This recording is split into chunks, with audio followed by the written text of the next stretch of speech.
இப்போ நமக்கு வர கேள்விகள் என்னன்னா, என்ன சின்னம் தமிழக வெற்றி கழகத்துக்கு வர வாய்ப்புகள் இருக்குது? என்னோட அசம்ஷனும் சரி, நடுவில் இந்த மீடியாவில் பேசுகிற விஷயங்கள் நிறைய ஆன்லைனில் நான் பார்த்த விஷயங்கள்லாம் பார்த்தீங்கன்னா, ஒன்று விசில் கொடுத்துருந்தாங்க. விசில் பார்த்தீங்கன்னா விஜய் அவர்களுக்கு வந்தால் நல்லா இருக்கும், ஸோ அது கொஞ்சம் ப்ரொமோட் பண்ண ஈஸியாக இருக்கும் அப்படின்றாங்க. அதுக்கப்புறம் நிறைய பேர் பேசப்படுற விஷயம் என்னென்னா ஆட்டோ சின்னம். ஏன்னா கடந்த கிட்டத்தட்ட ஒரு 8-9 வருஷமாகவே பார்த்தீங்கன்னா விஜய் அண்ணன் பார்த்தீங்கன்னா ஆட்டோ டிரைவர்ஸை எல்லா மே மாதமும் மீட் பண்ணிட்டு இருந்தார். அதாவது விஜய் அண்ணன் மக்கள் இயக்கமாக இருக்கும்போது சொல்கிறேன், எல்லா மே 1ஆம் தேதி அதாவது லேபர் டே உழைப்பாளர்கள் தினம் அன்றைக்கி பார்த்தீங்கன்னா ஆட்டோ டிரைவர் ப்ளஸ் அவங்க ஃபேமிலி எல்லாரும் மீட் பண்ணி அவங்களுக்கு மத்தியானமாக பிரியாணி கொடுத்து, ஸோ அவங்களுக்கு கிஃப்ட் கொடுத்து அவங்ககிட்ட உட்காந்து ரொம்ப நேரம் பேசி அது ஒரு மிகப்பெரிய ஈவெண்ட்டாக இருந்தது. அப்போல்லாம் நமக்கு தெரியல இது என்னவா இருக்கும். ஏன்னா அந்த ஆட்டோ டிரைவர்ஸ் யாரும் விஜய் அண்ணனோட ஃபேனோ இல்லை கழகத்தோட நிர்வாகியும் கேட்டிங்கன்னா அது கிடையவே கிடையாது.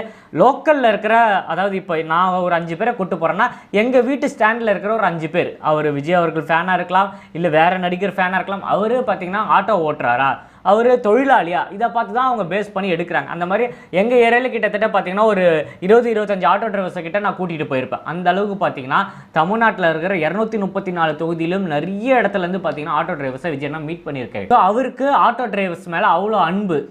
இதுக்கு முன்னாடி நான் கேள்விப்பட்டிருக்கேன், எம்ஜிஆர் இருக்கிற காலகட்டத்தில் ரிக்ஷா ஓட்டுறவங்களெல்லாம் அவர் பார்த்தீங்கன்னா ரெகுலராக மீட் பண்ணுவார். ஆனால் அவருக்கு அது ரொம்ப பிடிக்கும். ஆனால் அந்த படத்தில் கூட அவர் பார்த்தீங்கன்னா ரிக்ஷா ஓட்டிலாம் நடிச்சிருக்காரு. ஸோ அவருக்கு ரிக்ஷாக்காரங்களை பிடிக்கும். வருஷத்தில் ஒரு 2 வாட்டியாச்சும் மீட் பண்ணிவிடுவாங்கன்னு நான் கேள்விப்பட்டிருக்கேன்.